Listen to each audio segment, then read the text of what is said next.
con te partirò. Okay, in this video, let's talk about 2 things to do before moving to Italy.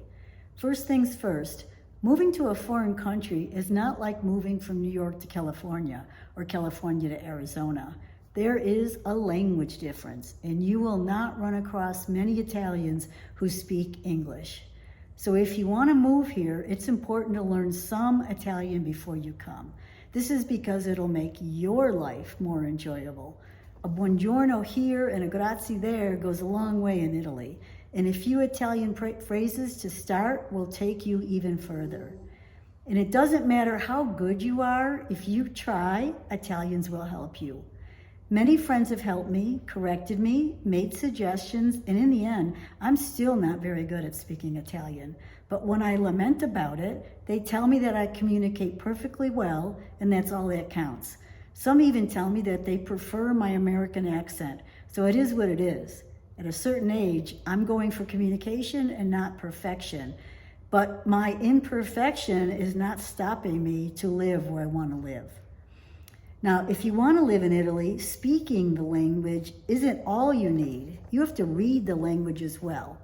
You know, I remember the first time I went to a supermarket and I was standing there in the aisle of the household products for almost an hour, looking at all those labels, reading, trying to determine what was the laundry detergent, what was the bleach, maybe it was fabric softener, was it something to clean the floor, the dishes, my hands?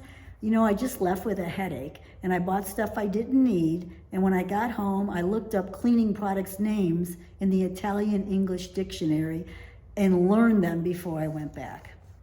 Okay, the other thing besides starting to learn the language is you have to start converting the measurement systems. You know, as Americans, we spend years learning one measurement system, and then we transfer to another country in Europe, like Italy, and now we have to learn an entirely new system because they use Celsius instead of Fahrenheit, kilometers instead of miles, square meters instead of square feet. So it's a good idea to get a start on all this, and it'll make your conversion, if you make these conversions in your head beforehand, there's less to learn when you get there. Like for an example, I worked for Christie's, which is one of the largest real estate firms in Rome, which by the way is a great agency, especially for foreigners because they're very thorough and not every agency in Italy is.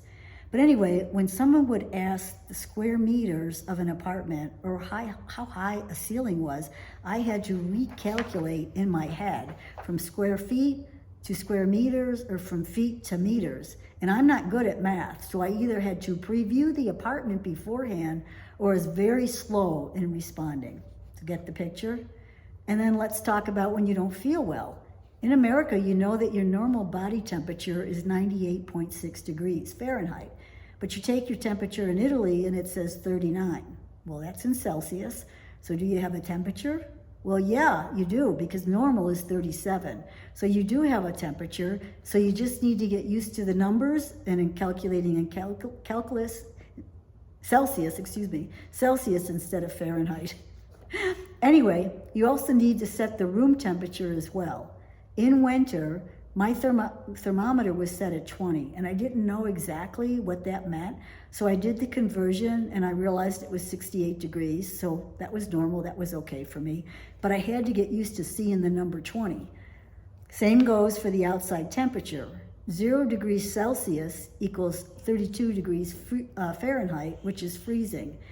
And today, I'm actually more used to the temperature in Celsius, so when I'm in America, and someone asks me the temperature, I might say 28, 29, and they look at me like I'm strange. And then I'm like, oh yeah, I'm in America, it's like 84. Because now I'm more used to Celsius and not Fahrenheit, but in America, it's all about Fahrenheit. Another place where you have to start thinking differently is when you're driving. In Italy, when you look down at your odometer, you'll see kilometers, not miles. So you have to get used to the number difference. In Italy, the autostrada is 130 kilometers per hour, which is actually around 80 miles per hour. So for me, I don't drive fast, so I might be at 110, which is the limit of the autostrada when it's raining or in bad weather, or it's the same for the state highways. But I have to know what it is that I'm driving at if it were in miles. Secondary roads are 90 kilometers per hour, and city driving is usually 50, which the later equates to around 30. So, it just takes a little bit of time, get used to the number difference. So it's a learning experience moving to another country. And my advice is to start learning the language and start converting these systems in your head and prepare your brain with the shift as soon as possible, because it will make your transition easier. And it's challenging enough when you arrive, and now you'll be one step ahead of the game. So if you're moving here, welcome. It's a great country, and you will be surrounded by many wonderful people. Try to say